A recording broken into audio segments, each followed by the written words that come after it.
You're listening to the smartest guys in marketing, the best show on the planet for client businesses to learn about traffic, funnels, sales, conversions, and marketing coolness. Chris and Taylor are the founders of Traffic and Funnels, a digital marketing consultancy helping you get paid clients from cold traffic daily. Now, here are your hosts, Chris and Taylor. You want to know how pitifully unimportant you are to your friends? You ready for the quiz? Here's how to actually gauge how much people care about you in your circle. In the last 2 months, how many people have pissed you off? Write their names down and stay around those people. But most of you have no names, because everyone who pisses you off, you cut them out of your life. Everyone who says this is unacceptable behavior, you could be better than this, you're like, that's mean, and you cut them out of your life. Most of you, nobody cares about you because they all just shove shit up your ass. And they're like, you're so cool. You're so wonderful. Teach me how to be like you. And nobody cares. You don't have anybody in your corner. You think like when you go and you start like training with the boxer, they're going to hit you in the mouth. There's no way to get better with them like petting your hair and being like, oh, look how toned you are. You're going to get destroyed if that's your trainer. Make a list. This is the thing, dude. Chris makes me mad all the time. All the time. Like a couple times Ben makes me mad. I'm surrounded by it. People are like, what are you doing, bro? And an immature version of yourself will remove those people. And a mature version of yourself says, give me more. This is making me better. Hells yes. All right, going back in my cage now. No, dude. Give me some more of that. That's good. Dude, what do you guys think about that? I feel like people are like on here scared to death. So Tim Kilroy says, so how do you find the version of you that you need? I know you got some thoughts on that. I think part of it is principles. You know, there's a lot to be said for modeling people. Like if you're looking at, like, let's say that, you know, for example, like I model Chris in a lot of areas. Like Chris has 4 kids. His wife loves him when she's not beating him up physically. No, really. He has a healthy marriage, a healthy family. He has a healthy social circle. He's been doing this a long time, and I'm about to have my first baby. So like, I'm going to model how Chris runs parts of his life. Like there's no sense in me going out and trying to figure out like, oh, what version of myself do I need to become? Because I can get him on the phone and just be like, dude, when this happens, like how do you think about it? Because he's obviously got the track record. A lot of you are learning from people with no track record. So you're confused about what identity you need because you're following someone who's going in a direction that you don't want to go down.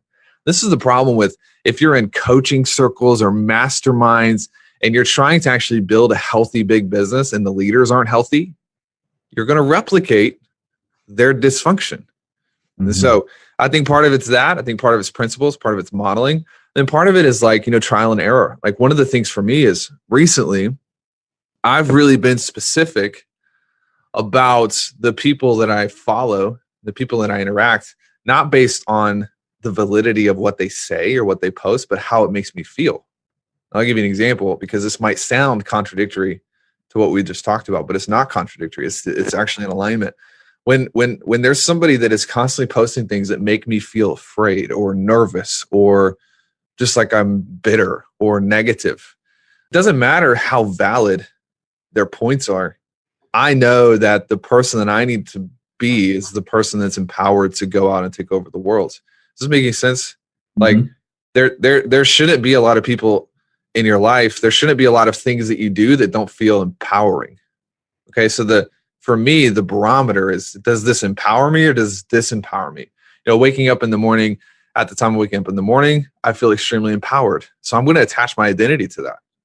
You know, being able to take risks and purchase real estate properties freaks me out. We talked about that a couple of weeks ago. I'm like having a meltdown emotionally because I'm moving all this money. But at the same time, I feel empowered by it. And so I'm going to keep attaching myself to that. You know, I don't know if that gives clarity or not, but that's kind of how I think about it. Yeah. And I think if you are surrounded by yes men, obviously that's an issue. People that are just blowing rainbows up your butt. But again, dude, if you don't have like big goals that scare you, if you don't have things set there that scare you, then you can't even paint the picture of what that next level you should be, right? So like that's the first step. If you don't have that, if you're not surrounded by the people that are already there, because dude, we are completely different people today than we were 3 years ago. Completely. Like I remember February 3 years ago, next month, you went through 14 sales calls where people said no. That was more than that. It was like 23 sales calls. And we were only doing like 50 apps a month. So I was like, we were halfway through the month, no sales. Yeah. Yeah. So like, man, we're completely different. And looking back, all the things that we've gone through, I wish I had this conversation, or I wish I had this content back then, that what you guys are getting today. Because truly, like if you understand the process that you have to go through and the struggle, that is the journey that you want. You don't want to run from it. You don't want to shy away or run from people that piss you off, unless they're just like antagonists. Negative. Right. Yeah. But like in our situation, Taylor pisses me off all the time. I piss him off all the time. And it's ironing, sharpening iron. Like it's not going to be comfortable. Sparks are going to fly. Like that's the nature of iron sharpening iron. So don't avoid it. Go after it. Get those people in your life. Like we have obviously other people in our lives that push us. You know? I mean, it was a year ago, I think, maybe a little less than a year ago, that Jay got on the phone with us and he said, you guys can either curl into a ball in the corner and cry, or you can grow up. And hearing that from a guy like Jay, it's like, oh my God, like, because he's got this, like, he's just so sincere and so empathetic. And normally he's just so encouraging. And he's like, yeah, you guys can curl in a ball and like cry, or you can grow up. Like, and then he was like, stop getting on the phone with me, not prepared to actually deal with real issues. And we were like, yes, sir. I'm sorry. And dude, it changed us, because it was like, that was coming from a place of love and care, but it was very, very, very tough. Yeah. Yeah. Very sharp. Hey, here's a good question for you, Chris. I know you're strict about isolating yourself from negative people. Could you talk a little bit more about that? So I love my family, but we have different things, different ambitions and goals. And so, I'm actually honestly in a challenging phase right now, to where I've had to confront things and deal with things with my family that are not comfortable at all. Like they are the opposite of comfort. But I think for the health of me and my wife and my kids, and then my other family, that it's a requirement.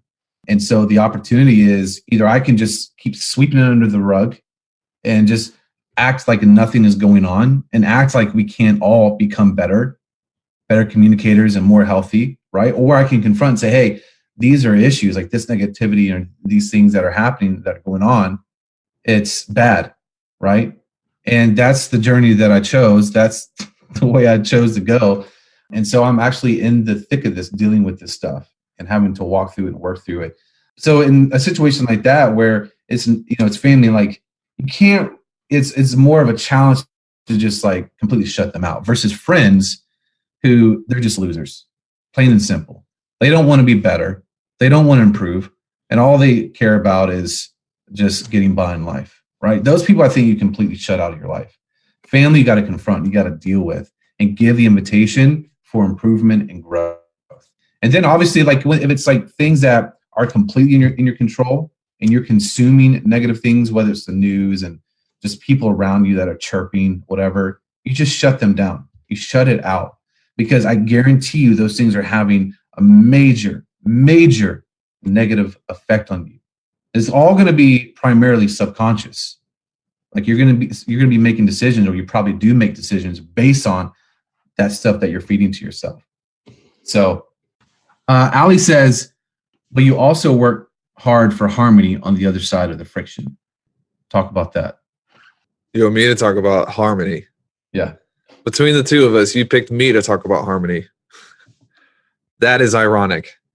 Yeah, I think, well, for one, like what Chris is saying is true, but at the same, on the other side of things, is like for me, at least personally, is like, there are some relationships that are not for me. They're not for me to get something out of. They're for me to invest into that other person. And so I think that there's a balance here that is just like a little bit of a nuance where it's like, there are some times when it's like somebody's negative and it's like, yeah, they're done. It's like, forget it. Like they elicit a negative version of myself. But then there are some people that it's like, now I feel specifically like, I'm called to help this person. And so, I'm going to actually invest into their life, not to get anything in return, but because I feel like I'm supposed to, she's talking about harmony between you and Chris as partners. No, there's no harmony there. We don't care about each other at all. That's the trick is the facade. You just have to have a good facade and pretend. Yeah. There's obviously still harmony because we're on the same team. How we get to decisions though is lined with friction, because anytime there's like a big decision that's made and there's no friction, you've probably made the wrong decision because you didn't actually take in differing viewpoints. So if you get Ashton on and Ben and Tommy, we're all going to argue because we all have different experiences and different viewpoints. And at the end of the day, the power comes from saying, I acknowledge your viewpoint, so let's add this to the decision making. But at the end of the day, we're all on the same team. And so there's harmony there. Yeah, naturally. Good viewpoints. Hey, this is a good question that we can wrap up here in just a little bit. When you're in immense chaos, 2 questions. When you're in immense chaos, what steps do you take to realign yourself? That's the first one. And then the second question, let's end on this one. How do you balance finding gratitude for what you've accomplished, but also have that drive to always grow? It's a great question to end on. So you want to talk about chaos first? Yeah, I think, again, it's important to know the destination, know the plan, the roadmap, and scheduling time to step back and view the whole picture, right? Like view the plan, because a lot of chaos is self-inflicted because you don't know what the hell's going on. Like, it's not true chaos. It's not real chaos, or it's just stuff that you've made up in your mind because you don't have a plan and you don't have the right expectations. Right? A lot of people think they have chaos in their life, but it's just because their expectation is so low about the problems and the issues that are going to come at you. Yeah. An example is like, I got an ad disapproved. Chaos. Oh my God. No, that's not chaos. Yeah. No. I think chaos is, it can be, well, here's another thing I want to probably say is I think it's an important point. Chaos really should happen in growth. Yes. Right. If you're at 10 grand, you've been there for the last 2 years or last year or last 6 months, you should not have chaos. That means if you do, that means your expectations are wrong. You have no plan and you're just doing things in a really bad way. Okay. Yeah. Chaos really should have come in growth. Like, our goal is to hit $1 million a month. Like, there's going to be some natural chaos there because we're breaking things, right? We're taking new territory, new ground. So, yeah. Like example, last month, 46 clients on the front end. Our client success team is like, what the literal F did you guys just do to us? That's chaos. Yeah. It's like, okay, we'll rebuild the systems and work on a Sunday every now and again. It's not going to kill you. Yeah. Welcome. This is another thing. It's like, if you say you want growth, you got to be willing to handle a lot of that. One of my posts a couple days ago, it's like, when you say you want to be the best in the world and you're taking Fridays off, you're taking Saturdays, you're taking Sundays off, you're delusional. Mm-hmm. You're going to have to sacrifice something. Like, something's going to have to give, like this whole internet marketer lifestyle bullcrap is just stupid. Mm-hmm. Am I saying that you can't have a healthy relationship with your family? No, dude. Like, you obviously proved that you can have a lot of great time. You took one of your boys to lunch last week and he asked you for book recommendations. Like, Chris is like glowing. He's like, this is the most fulfilling thing that's ever happened. My son's asking me for book recommendations. You spend a lot of time with your family, but you're not so naive to think that you can just grow without a tax. You're going to pay that tax one way or another. Yeah. One thing too, that we should probably talk about, if you do have a family, like, I think a really important thing in past and even current CK clients have asked me about this, because they have big goals, things they want to reach, not just for them, but really for their families. And they ask, like, how do you do that? Like, how do you deal with that when you have to work a lot and extra hours and you're figuring crap out, you're spending more money? I think the big thing of that is communication. Like, especially with your spouse, you have to look at protecting them. And you are not going to protect them if you don't communicate the right expectations to them. Like when we started Traffic and Funnels, we both told our wives, like, hey, babe, we're launching into this business. I'm probably going to be working 7 days a week for a while. Like, I need you to know that, right? So they have the right expectations, but I'm not going to let things drop. I'm not going to let you just like have to take all the responsibilities of the family. So that means you have to work your ass off, right? If you're in that situation, like you don't sacrifice one for the other, but I think there will be seasons of that. But anyways, maybe that could be another podcast topic.